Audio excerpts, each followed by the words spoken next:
The sky is blue, the sun rises, and here we are reviewing yet another horror film directed by a YouTube content creator turned filmmaker. I mean, literally 2 reviews ago we were discussing Curry Barker's Obsession, yet another horror movie directed by a YouTuber. So it seems like Hollywood is starting to realize that these content creators have genuinely dedicated fan bases that they can leverage into making great successful films. But while the Backrooms could be written off as yet another horror movie in a long line of them, there are 2 things that make this movie very worthy of your attention and of this review. First of all, this movie is based on a web series created by Kane Parsons, who went on to direct this movie. Essentially, his web series focuses on the location of the Backrooms, which is this fictional location that started with 4chan and essentially spawned this entire internet created lore about this location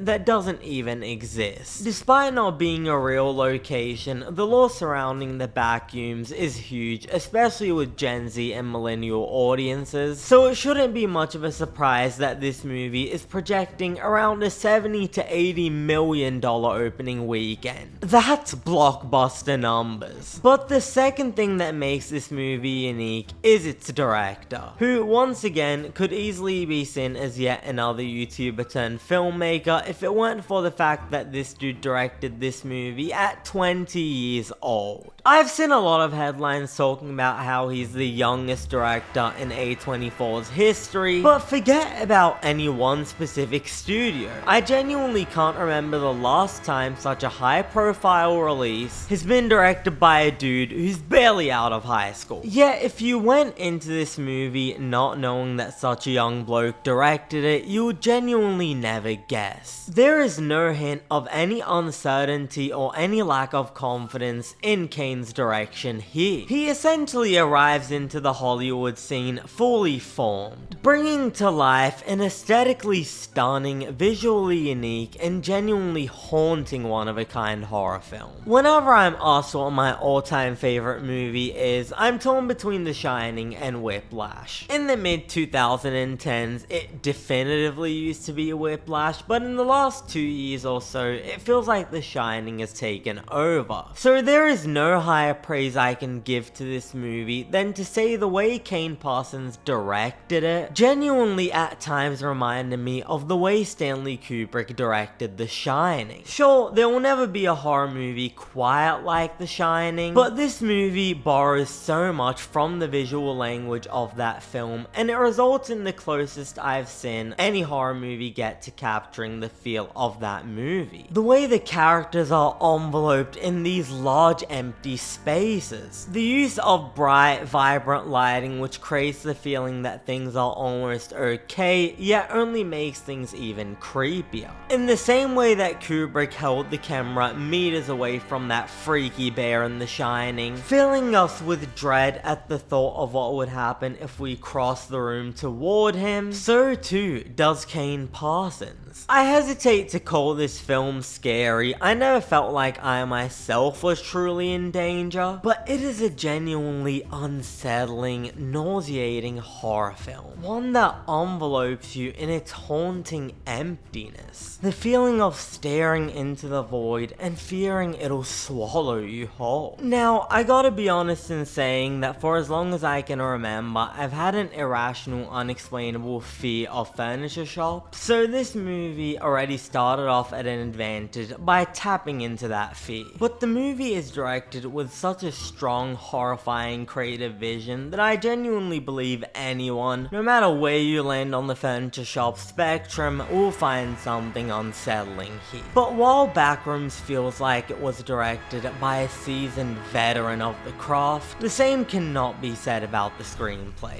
Between this and Obsession, there seems to be a trend for these YouTuber filmmakers where they build a foundation that absolutely has classic potential. They establish a strong atmosphere and a skeleton for their movie, but simply don't know how to stick the landing. Backrooms is a movie that asks very interesting questions, not just about liminal spaces, but the human condition. But unfortunately, it is way better at asking questions than it is about answering them. As is fit for a YouTuber, accustomed to making more short form content. It's a movie that introduces very interesting concepts, but struggles to sustain them through a long no. And its implied ambiguity feels more like incompletion. Yes, I'd much prefer this to the movie explaining everything about the Backrooms, but the way the movie flirts delving in deeper before cutting to black leaves us with a movie that wants to have its cake and eat it too, answering very little of our curiosities while winking at the audience as if to say, buy the tickets to part 2 and maybe this will make sense. So if you go into Backrooms expecting a satisfying 3-act structure, you will most definitely walk away disappointed. But if you're willing to let it wash over you as an experiential event, then you'll walk away having had one of the most unique, haunting experiences in the cinema this year, and one that is incredibly hard to shake off. And for that, I'm giving this one an 8 out of 10. Thanks for watching. If you enjoyed this video, be sure to hit the like button and subscribe to the channel for weekly TV and movie reviews. And if you've had the chance to watch Backrooms, hop in the comments and let us know what you thought about it. I'm Cinemike, and I'll see you next time.